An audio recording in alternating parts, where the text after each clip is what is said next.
If you're listening to this podcast, it means you're hungry. Hungry for change, hungry for growth, and ready to have a major breakthrough in your business. As a partner or founder in more than a dozen businesses that do more than $5 billion in revenue each year, Tony Robbins has learned from the best in the world, the Steve Wyns, Mark Benioffs, and Peter Gubers, what it takes to be successful. Whether you've been in business for decades or are just getting started, it's important to get help from someone who's been there, someone who's going to coach you through it.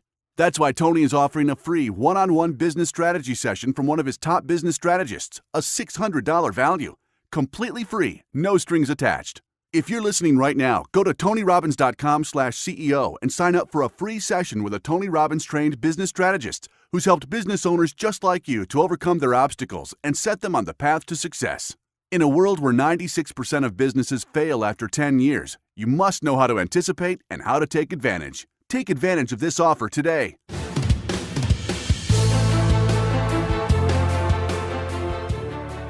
Welcome to the Tony Robbins Podcast. I'm your host, Anna Jorg. In this special episode, we are giving you unique access into one of the most exclusive mastermind groups in the world, Joe Polish's Genius Network. Each year, marketing expert Joe Polish brings some of the most skilled, focused, and brilliant minds in the world, where they delve into a vast array of topics that are overlooked and underappreciated by even some of the most astute business people. When he brought Tony Robbins and Peter Diamandis together to share their wisdom and knowledge about what it takes to achieve true greatness and absolute fulfillment, it made for one of the most powerful, provocative interviews of all time. It's a must-listen for entrepreneurs and seasoned business owners alike.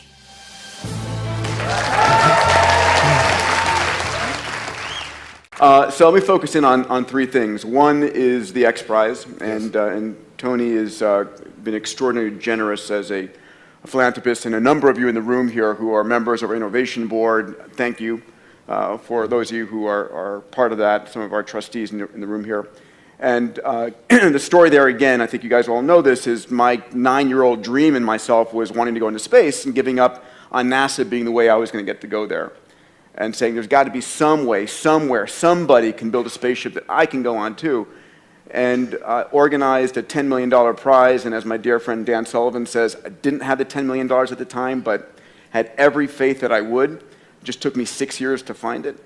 And that $10 million prize launched a private spaceflight industry that Richard Branson is now commercializing, and a number of other teams are doing. But on the heels of that, we said this idea of asking the world, what do you want to solve? What is a problem that should be solved, that you think, it's a sin that it's not solved yet? And realizing that there is so much brilliance around the world, that a kid today has more power than the President of the United States did 20 years ago in terms of the computational power or the knowledge they have, and that it used to be only the kings and queens that could solve things in the past, and now it's any of us can solve something. And what we do is we work with the top philanthropists and corporations, in some cases governments, and put up these large prizes, $1 million or a few $1 million actually. Christian Cottaccini, who runs HeroX, a spin-out, does the smaller prizes. We're doing these $10 million, $20, $30 million prizes and saying, I don't care where you went to school, whatever you've done before, you solve this and you win. I'll just mention one that we did together. It was Tony Robbins, the DeVos family, and Elon Musk that funded a global learning X Prize. 250 million kids around the world, nearly 700 million women around the world can't read, write, or do arithmetic. And we put up a prize that said if you can build an app that can take a child where there's nothing, no schools, no adults, nothing, and take that child from illiteracy to basic reading, writing, and numeracy in 18 months, you win. 600 teams entered that competition. We're down to 200 delivering software. They'll be in Tanzania in about 14 months. And with that, and actually John Raymond's also one of our sponsors in that, that winning software will be open source to the world so that every device becomes a teacher. So that's X Prize, really excited about that. And we're really focused on mapping the ocean floors. Thank you.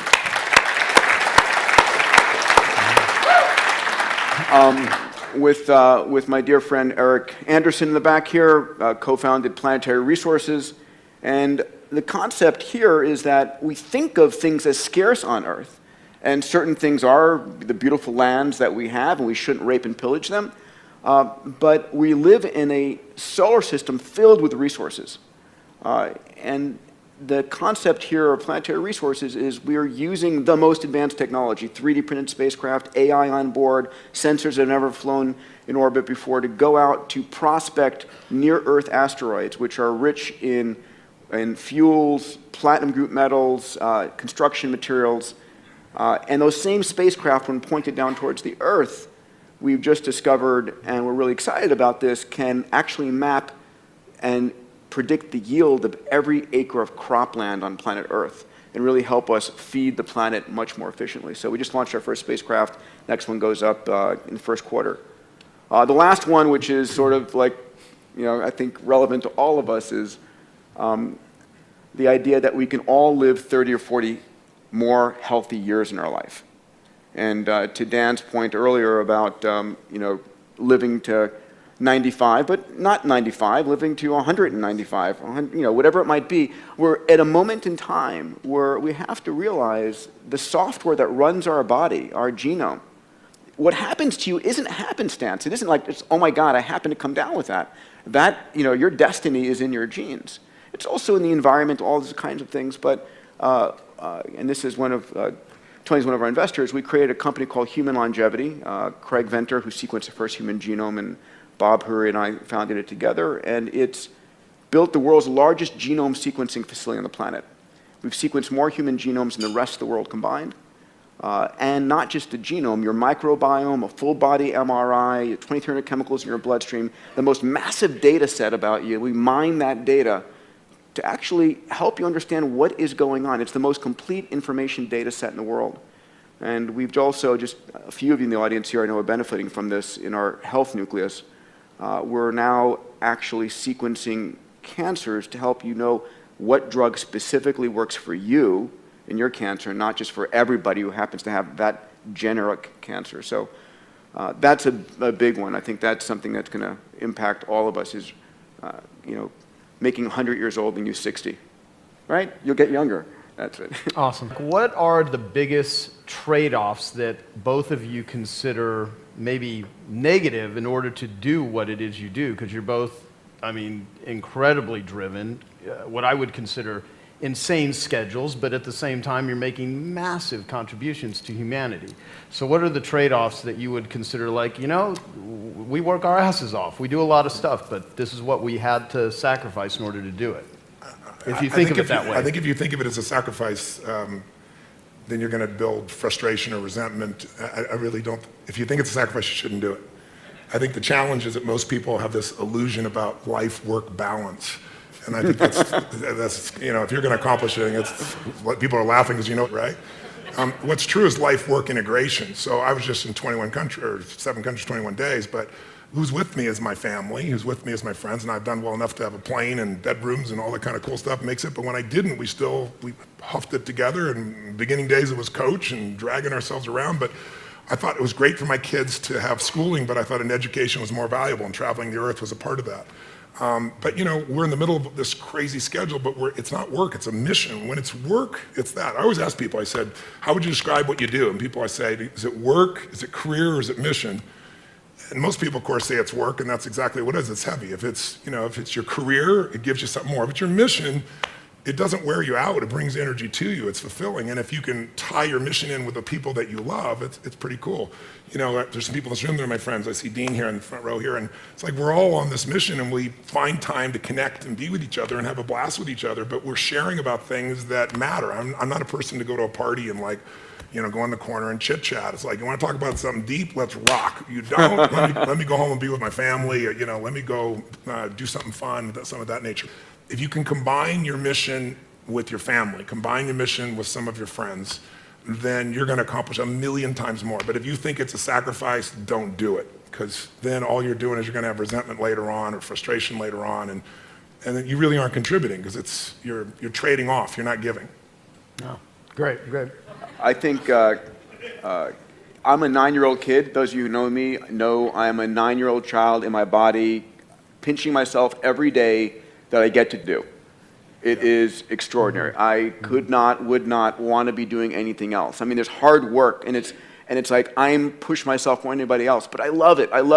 I cannot imagine doing anything else. And that's the challenge, right? The question is, a lot of people are doing something to get to something else. And that's just wrong. I agree. And it's a matter of don't do it because your parents told you, because you heard it on an infomercial, because whatever.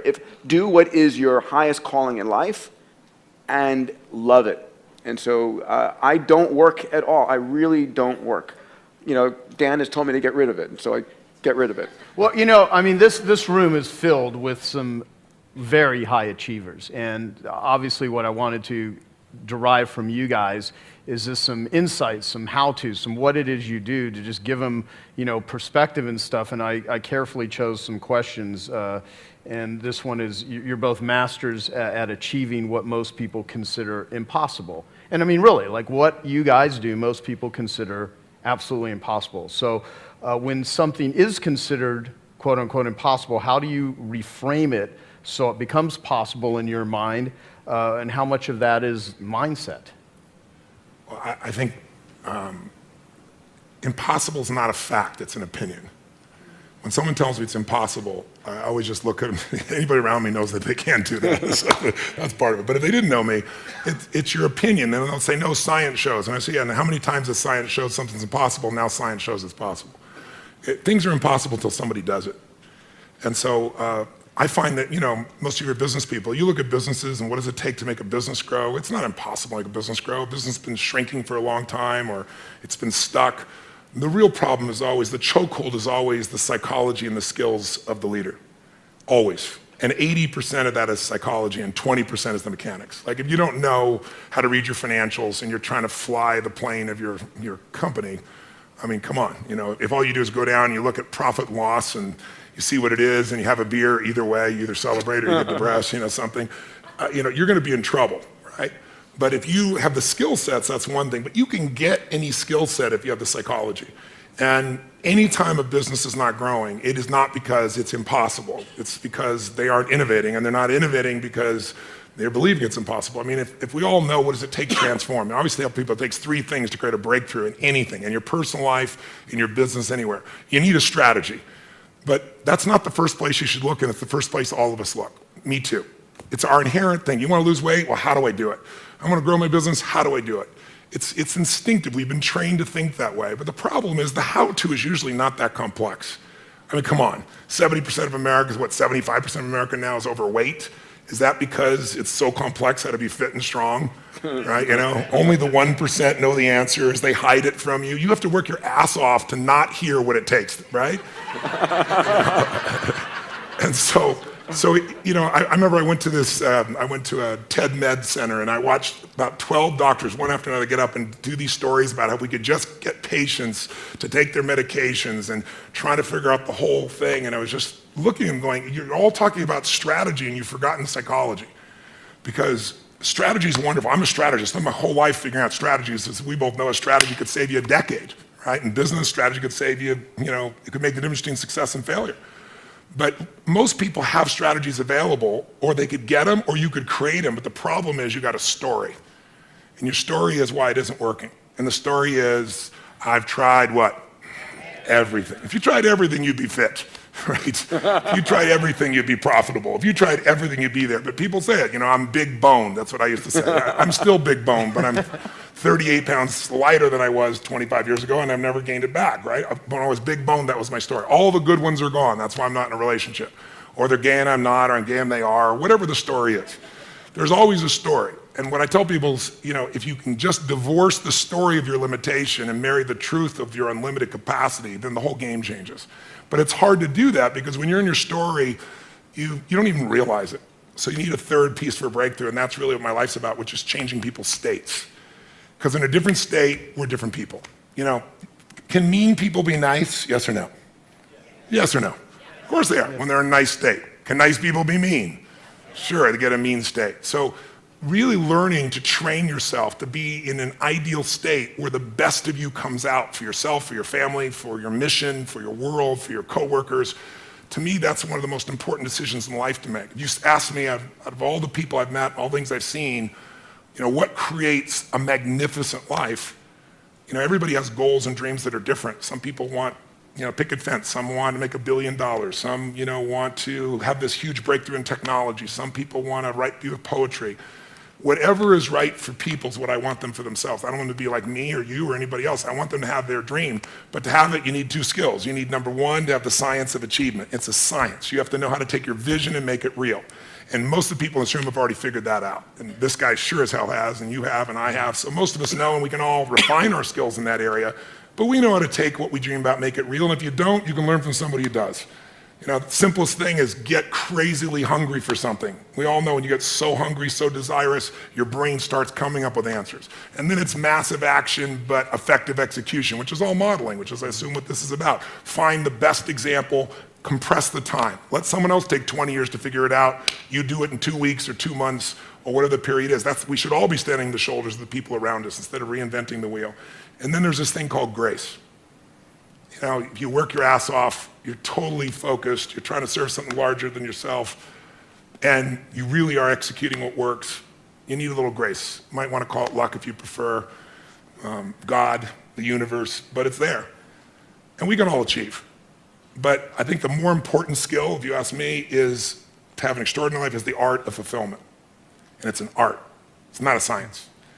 Because there's a science to making money. I don't care who you are. If you do certain things, you're going to have too much financial stress. You do other things, you're going to have an abundance. There's a science. There's a science to your body. Everyone here is biochemically different genome, but there's certain fundamental patterns that if you and I follow them, you're going to have tons of energy, you're going to feel good. If you break them, you're going to pay the price and have low energy or disease. But fulfillment is an art. What's going to fulfill you is different than the other person next to you. You're not going to learn that from anybody else. And you got to find it, because success without fulfillment is the ultimate failure. And I get those phone calls all the time for the multi-billionaire entrepreneur or politician or business person or the person just won their Academy Award and they're depressed and they can't tell anybody because they got all their goals, but they're not fulfilled because they really don't have that sense of meaning in their life. They went for something and they got it. They achieved. And if you doubt this, what I'm saying is relevant to you or us or anyone, just think about a month ago, we lost what I consider to be a national treasure, Robin Williams. How many of you loved Robin Williams? Look around the room, keep your hands up, look. And most of you didn't know him, almost every. And where you go in the world, people love Robin Williams. By the way, was he great at achievement? Oh my God, that guy, he said he wanted to become a great comedian, he did that. I want to make the world laugh, he did. I want to make my own TV show, he did. I want to have the #1 TV show, he did it. I want to make movies, he did it. I want an Academy Award for not being funny. Not his skill set, drama, and he did it. I want a beautiful family, and he did it. And then he hung himself. Make everybody happy but yourself. Not a good plan.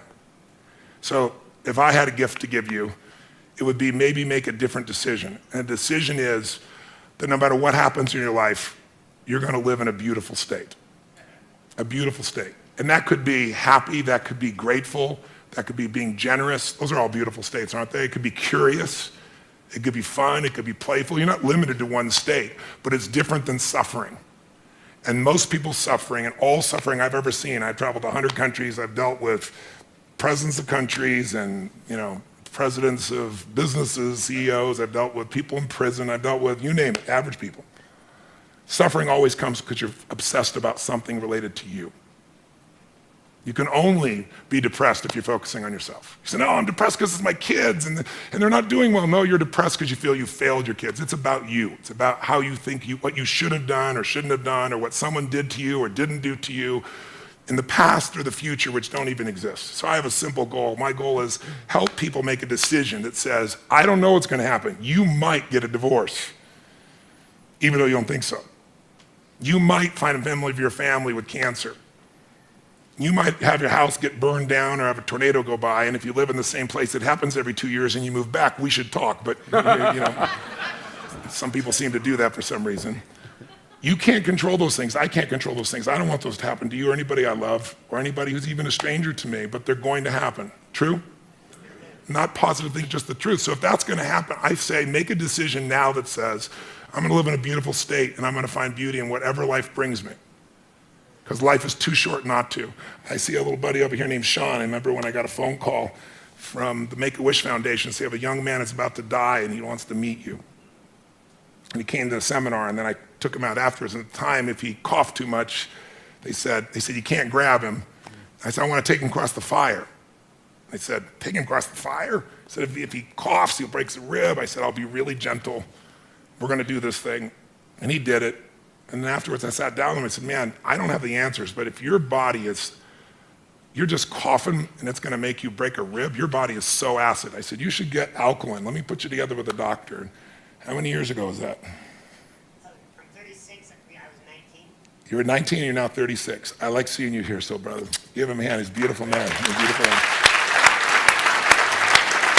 But Sean, what made me think of Sean is Sean lives in a beautiful state.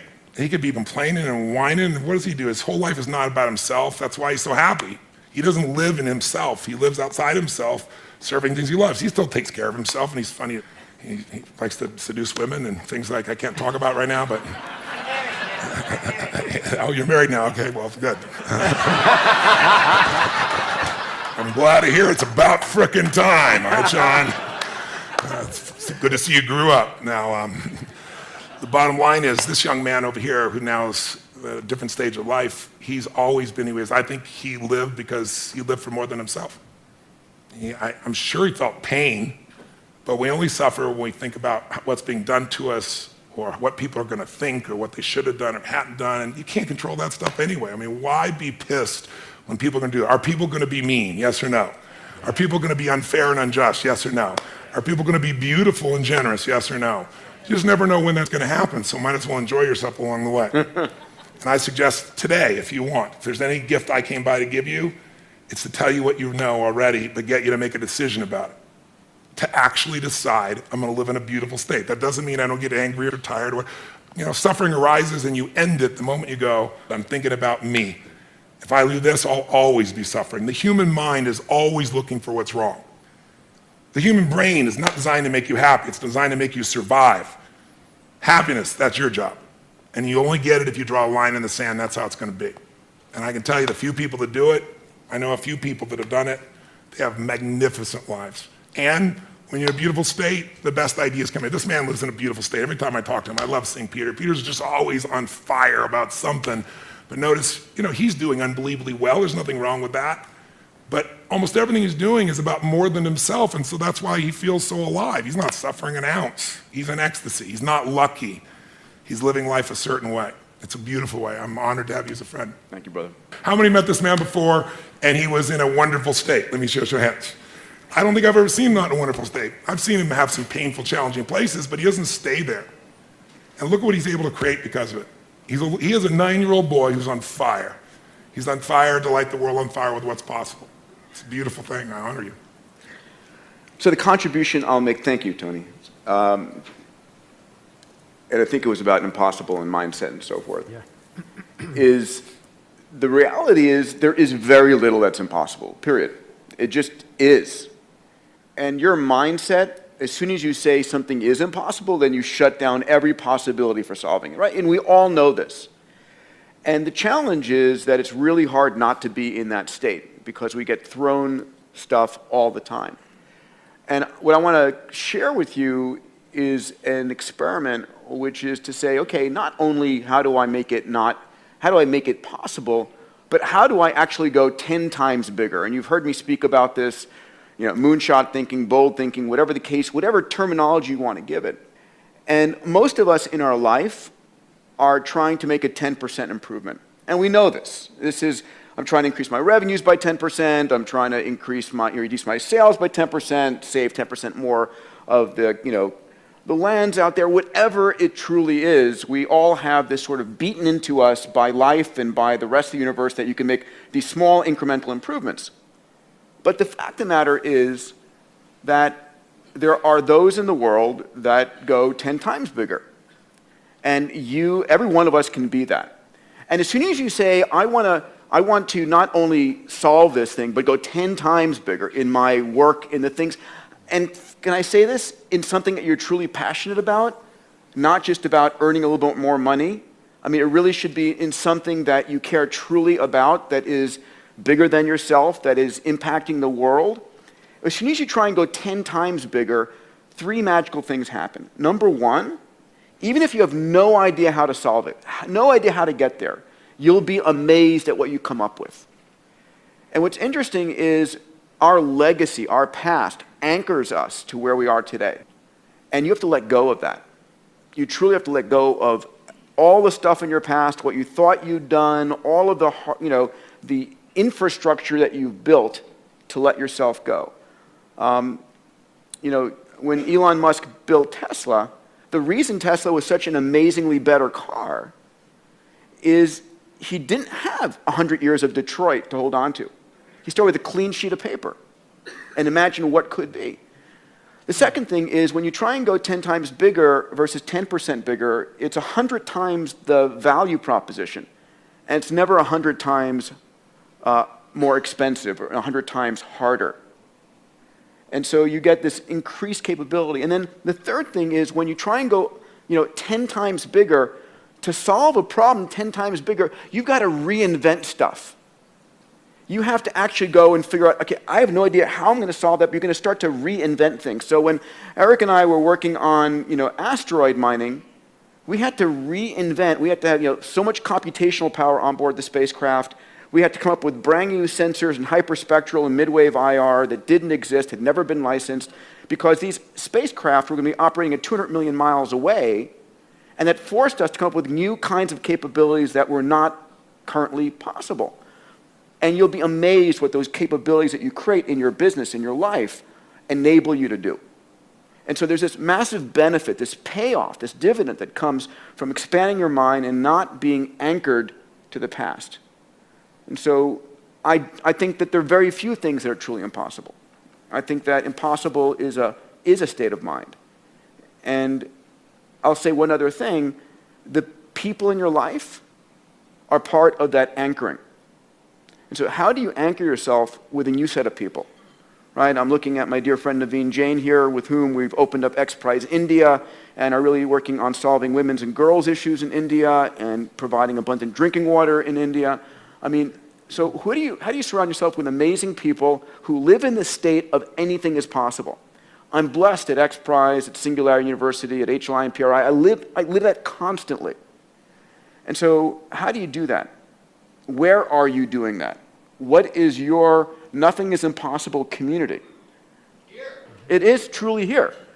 And so that's really critically important, because once you get into that mindset, then you start freeing yourself from that you tell yourself and people tell you. Because we are living in a world where constant, amazing miracles happen. The other thing, because I'll put my commercial into this, stop watching the news. Stop watching the news. You could not pay me enough to have the Crisis News Network or the Constantly Negative News Network, whatever you call CNN, pollute my mind. Really, I have social networks, I have Google filters and so forth. I was just telling Ariana about this, and hopefully she'll do this. I want on the front page of Huffington Post, I said, I want a slider where I can control the percentage of positive news stories. Right? How would you like that instead of, because right now it's 10 to 1 negative to positive. It's true. It's like, why would you possibly invest in the world and in the life and all these things if the world is falling apart? If the Crisis News Network is like showing you airplane accident, airplane accident, airplane accident, what problem is that the news networks never tell you, there was no school shooting today at this school, or there was, this airplane actually flew LA to New York and actually made it and everybody survived. That's not news. And so we get this disproportionate view, and so our minds are constantly, the mindset you have when you watch the negative news is awful. Not that it's not going on. It's not that there's this amazing hardship and lives that are on the precipice of hunger and death around the world. But the world is getting better at an extraordinary rate, and you can make a difference in it. And there is no problem. There is no problem we cannot solve, period. End of statement. So. Awesome. All right, so since both of you are two of the greatest achievers and biggest thinkers, at least that I know. In the history of humanity. honest to God, you know what? No, in a very serious way, you know, it's funny. I can't imagine there will ever be another Tony Robbins. You are a freaking freak of nature. That's true. A force of nature. And I mean, one of the most amazing things, like when I went to date with Destiny, he'll ask, how many of you came here, you're thinking about committing suicide? And literally, I don't know, anywhere from 6 to 12 or whatever, I don't know the amount, stand up, and you literally take that on. I don't know another human being that could, I mean, it's mind-boggling, and you flip it. You take a person in a horrible, hopeless state, and they're coming to your seminar maybe as a last-ditch effort, but there's that hope. And you just channel it, but then you share that with freaking thousands of people live on the spot. I mean, and that's just one of like hundreds of things that you do that are mind-boggling. And everybody in the audience saying, there's no way he can do this. There's no way you can solve. How can you possibly? And then boom, it's done. You do it. It is truly a blessing to have you on the planet. It's a blessing. I mean, like, were you born this way? It's a stupid question, but like, I'm saying it for other people. Like, you built yourself to be Tony Robbins. Who published your gene sequence? I was a kid from Azusa who had no certainty, who we had no food and had to be in charge because my mother was a little crazy, and I promised myself that my future family would never go through this. And so I decided I hated suffering because I experienced it and I wanted to end it. So I read 700 books in the area of human development, psychology, and physiology when I was still 17, 18, 19 to 21, 22 years old. I was saying I was going to read a book a day. I didn't do that, but I was still immersed. I went to every event. I listened to everything. I got immersed. But when it comes to people, you know, I've been doing this for, 38 years, and I've been with 50 million people, so, and 100 countries. So there's nothing I haven't seen at this point when somebody stands up. So it's beautiful. It happens different every time. It comes through me. And I really believe in grace. I really believe it's there. But I prepare at a level that most people never dream of. And I also know that there's, whatever human beings feel, we are not our feelings. We are not our patterns. Those are things we might identify with, but we're not that. And so when I see a pattern and it doesn't work, I don't think the person's broken. I don't think anybody's broken. I'm not here to fix people. But I am here to break up the patterns that don't work. And I've never lost to suicide, knock on wood, and thousands for 38 years, and we follow up 2 years later, 3 years later. They're making a documentary right now. So how do you both deal with or think about or even channel like extreme levels of stress, adversity, criticism, public opinion, or failure? Because both of you have had, things that just flat out didn't work, but you're public figures, and how do you handle it or deal with it or think about it? I really let go of criticism really fast. I might, sort of process it in the moment to try and figure out is there something that I truly can learn from there valid, but I let go of it really fast. And so if I'm in a fight, a personal fight or whatever, it's like, time is so precious. Time is so precious. Failure, God, I've had a wonderful series of failures. And, I built a launch vehicle company that we won this huge contract and couldn't finance it and had to close it down. I've built a multitude of companies. Luckily, a third have been great, a third have been okay, and a third have been life lessons. But I have to believe that what I'm doing in my heart of hearts is the right thing to do. And if I'm doing the very best I can, and I believe it is something, because when I take $1 from somebody as a donation or as an investment, and those of you who are in the room here who have supported me or invested in me know that. It's like, it's me. It's like you got my cell phone number and I care, and I am so committed to making, to delivering. I will do everything I possibly can. So I need to know that for myself. And I can sleep at night if something fails, but I know I gave it everything I possibly could. And there are also those times where, it's like nosedive. And I will stop everything else I'm doing, and I will go laser-like on that. 100%, 24 hours a day, 7 days a week, and I will do everything humanly possible. And it takes that a lot of times. It absolutely takes that a lot of times. So, that's for me. Awesome, thank you. I would say, I love to light people up. Since I was a little kid, I love to light people up. And so early on, I want to make everybody happy all the time. And then I come in this package, I was 5'1", and then next thing I know, I'm 6'7". I grew 10 inches in a year because I had a tumor in my brain. And I didn't even know it. And I grew, so I'm big, and I'm, quiet and unassuming. I have a hard time expressing my true feelings, so it makes it difficult for people to understand what I'm really like. No, I'm fairly loud and intense, and what happened for me in the beginning is I was trying to make everybody happy all the time, and then I just began to realize not everybody wants to be happy. And gradually I began to realize opinions are a dime a dozen, but impact is all that matters to me. So when you've had the impact, and you don't need anybody else to tell you. And you don't need somebody else to acknowledge you, put stars on your chart. When you do what's right, you know it. And no one can take that from you. They can take away anything you have, but they can't take away who you become. And you become something unique when you find a way to grow and you find a way to give. And when you do that consistently, it creates an extraordinary life. So I'd lie to say that I don't want people to hate me or dislike me, but it wouldn't be accurate to say I don't care, but I don't care enough to change what I'm doing. If what I'm doing is valuable. And I think that as far as failure is concerned, oh my God, there's so many failures, but I just don't hold it that way. And it's not a technique or being positive, it's just being intelligent. Failure is education if you use it. If you learn something, it's not a failure. If you don't learn anything, then it's failure. But if you learn something, how many of you in this room have had something happen in your life that was horrific? You hated it. You'd never want to go through it again. You never want somebody you care about to go through it. But looking back on it 5, 10 years later, you say, I'm so glad I went through that because it made me so much stronger or so much smarter or maybe care so much more. Who can relate? I'm curious, right? So if that's true, then why not adopt the philosophy that life is not happening to me, it's happening for me. And that everything's happening for me, even what I thought was failure. And now my job is to figure out where's the benefit and use it for greater good. So I could probably list unlimited failures, but I would be insincere because I don't really look at them as failure, and that's not because I'm positive, it's just because I work my ass off to figure out what can I learn from that, how can I use that, and I'd like to make people happy, but I've also learned in business, I fire customers. I don't need them. It's a privilege to do business with us because we will more than deliver times 10.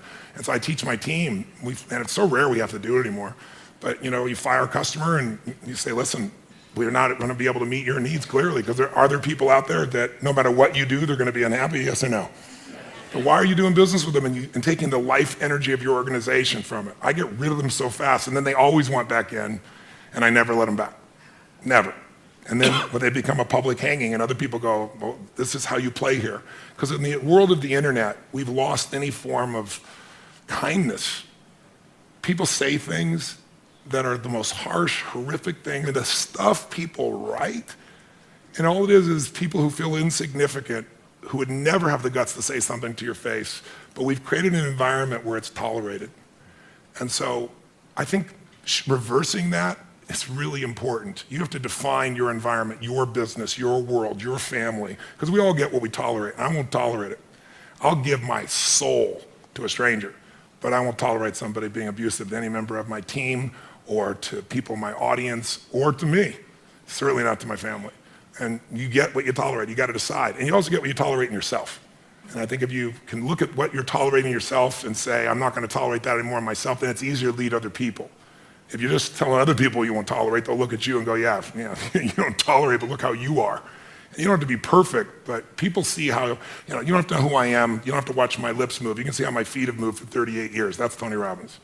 Right? That's probably the best signature you can give. That's the brand that you put out there. It's the way you live. The thing you said, the line, which I love, life is not happening to me, it's happening for me. Is that is part of that a trick you play on yourself, or do you truly believe everything you are able to take that as ingredients of this is all happening for me, this most horrible, most horrendous thing, from diseases to suffering? That's an important line, and I like to... It's not just a line.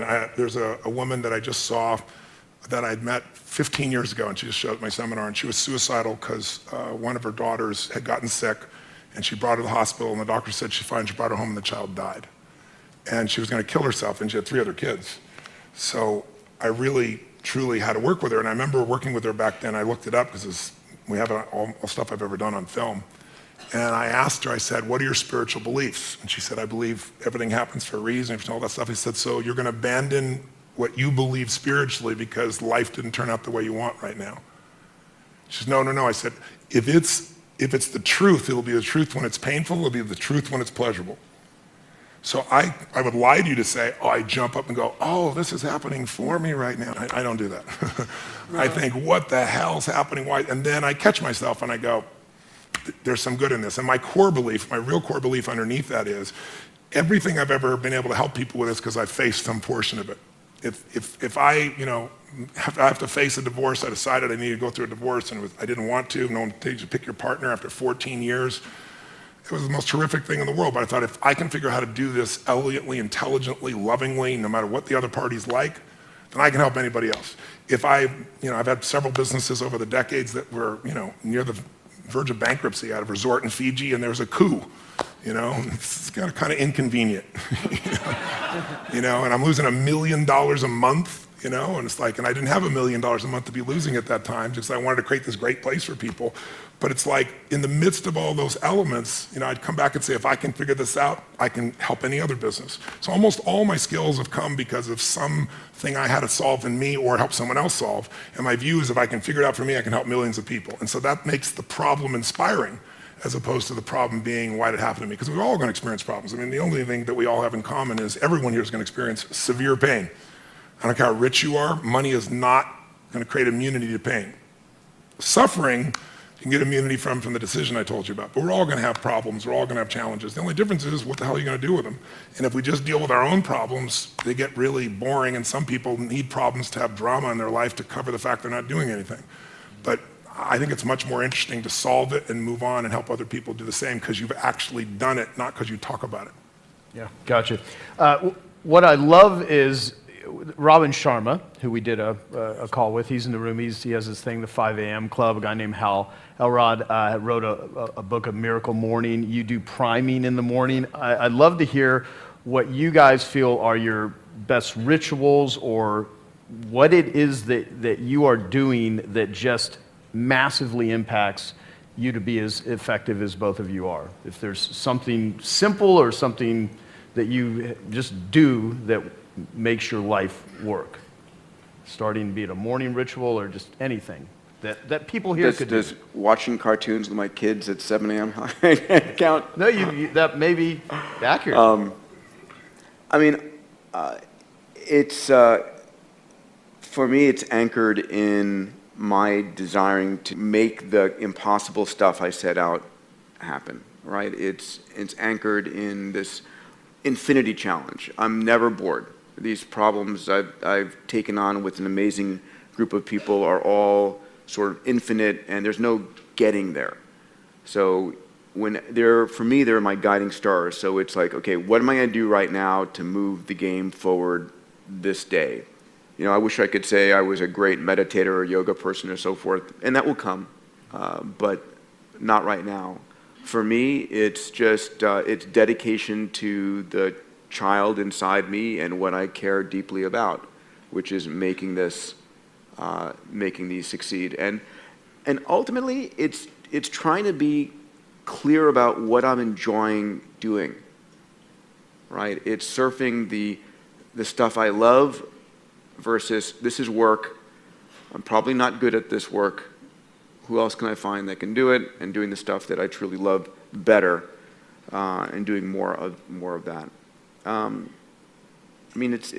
There's nothing sophisticated there. Tony, what do you got?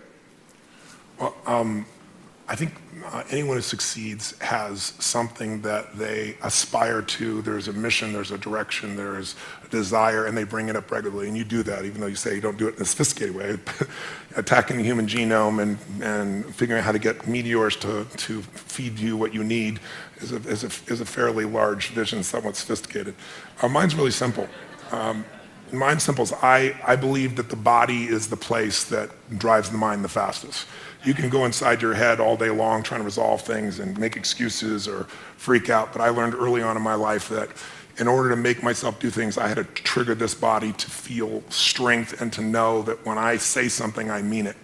And so I have a simple ritual that's actually enjoyable. It may not sound enjoyable, but it is now, which is I get up every morning, and I'm privileged to have multiple homes. So if I'm in those homes, one of the homes I have a river, the rest of them I have cold plunges. And I go into a 56-degree temperature just for about 60 seconds. I jump straight in, or I was just in Sun Valley, the river's 38 degrees, a little bit cooler. And I took my nephew and said, "You're about to learn how to start your day." And I bring all my friends when they come. They all have to do this. But every cell, every nerve in your body explodes, and it's phenomenal for your lymph system, phenomenal for your health, but it also is just a simple discipline that says, I say it, it happens. I'm going to say I'm going to do this, I do it. And I've done it so much, it's there, and it's invigorating. And then I do, as you said, something I call priming. I don't, you wake up and you're, 22 hours off your normal time zone, and you've got to get up and take care of 10,000 people for 3 days and nights for 14 to 15 hours. You don't always wake up feeling, wow, is this the coolest thing in the world? Some wake up and go, what universe is my body in, And so I do my physical ritual, but then I also do this priming. And priming for me is just, I don't hope that I'm going to show up at my best. I create a state for it. Most of you know probably the principle of priming. They've proven it in so many scientific studies. We all think we make our decisions consciously, when much of our decision making that we think is conscious is being made by contextual environmental manipulation that we're not even thinking about. On one study, they took some people and they hired actors that would go to 100 people, and they'd walk up to you, and they were trained to do the exact same look, same expression, and they'd say, "Would you hold this?" They hand you a coffee cup, and they reach in their pocket and grab their phone, put them back, say, "Thank you very much." They just kind of assume the action, and they would do it the same way, same facial expression. 100 people one way, 100 people out there. And what was the only difference? Cold iced coffee versus hot coffee. An hour later, they come back with some people, different people, who've got little caps on. They're saying, "Listen, we'll give you $10 if you'll give us 2 minutes. If you read this 3-paragraph story and give us 2 question answers." And they read this little story, everyone reads the same story, and at the end they ask them, how would you describe the main character? What are they like as a person? 80% of the people that got warm coffee said they're warm, they're generous, they're loving, but warm is always one of the language patterns. 80% like clockwork, people got the iced coffee, same story, say that they're very cold, that they use language like being obsessed or being about themselves, selfish, things of this nature. I give you dozens of examples. So what I do each morning is I do a breathing pattern. It's an explosive breathing pattern that I learned in India, breathing your breath in and exploding it out, from the gut, out the nose. And I do that 3 sets of 10, pause, 3 sets of 10, pause, 3 sets of 10. So it alters my state. And then I just do 3 things for 10 minutes because I have this deal with myself. If you don't have 10 minutes for yourself, you don't have a life. Who's with me on this? So I said, you know what? I don't need to have 20-minute, 30-minute, 40-minute meditations. I want 10 minutes, and I don't know if I need to meditate. I don't know if I'm going to meditate. To not think, I don't know too many people can do that. And I don't even know that I want to not frickin' think, So I thought what I want to do is I want to focus on the emotions that will cause me to be the better me. And the 2 emotions that most people are messed up by are anger and fear. And when you're grateful, you can't be angry. Try to be grateful and angry simultaneously, it'll never work. And you can't be fearful when you're grateful. So when I look at people, almost always they're reacting out of fear or they're reacting out of anger. It's some version of those 2. So gratitude to me is the antidote. So I spend 3 minutes, just 3 minutes, and I think of 3 things I'm grateful for, 3 people, 3 situations, but I step into it. I don't remember the roller coaster over there riding it. I put myself in the front seat going over the edge so I feel the moment. And I make sure one of the 3 things I'm grateful for is something really simple, like the wind on my face, or something beautiful like my child's smile. And the reason I do that is because I remember, interviewing some of the astronauts, Buzz Aldrin and these guys, and most of you probably know, you can imagine, to be an astronaut, this man knows, to aspire to do that, and then to go through the thousands of people and be picked, and then to actually go to the moon and stand on the moon and look back and see that picture we've all seen, that blue-green Earth. You imagine, and then you come home and what happens? There's a ticker tape parade and you shake the president's hand. And now what the hell do you do? You're 32. What the hell do you do for the rest of your life? And you know what? If you know the story of many of these astronauts, most of them had some major emotional challenges, right? Some abused alcohol, some drugs. And they had a real rough time because they forgot to find adventure in a smile.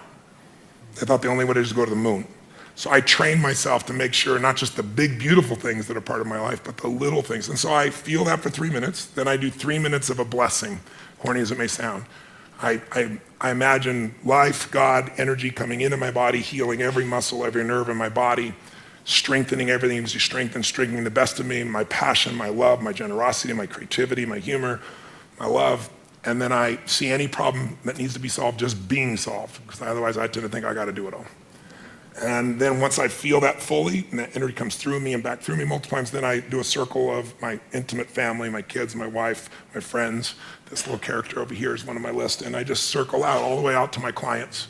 And I send that same energy to them. And I imagine, as corny as it sounds, they're being healed. They're getting what they need energy-wise. They're having the life that they deserve and seeing it multiplied. So I do that for 3 minutes. And the last 3 minutes are my 3 to thrive. I think of 3 specific outcomes that matter to me, and I don't think about achieving them. I see, feel, and experience them as done, and I see the impact that it has. I see people's lives touched. I see the joy. I feel it as done, and I feel grateful. And it's 10 minutes, but honestly, it usually goes 15 or 20 because I'm having a damn good time. But by having a 10-minute walk, there's no excuse not to do it. And I do it every day, and I don't hope I'm going to feel good. And then what happens is you're primed. You see things through a different set of filters. You make decisions through different filters. And also think of it, most people are wired for stress. They're wired for frustration. They're wired for feeling lonely. And they got a highway to pissed off, and they've got dirt roads to happiness. So I decided I'm going to wire myself for happiness. I wasn't born that way. My view is I had to change the whole earth to be happy. Today, that's different for me. Now I can just wake up and be happy because I've wired myself in a different way, neurologically. And then I show other people how to do this as well. You guys are awesome. I really, really appreciate you both coming to this and taking it. Thank you so much.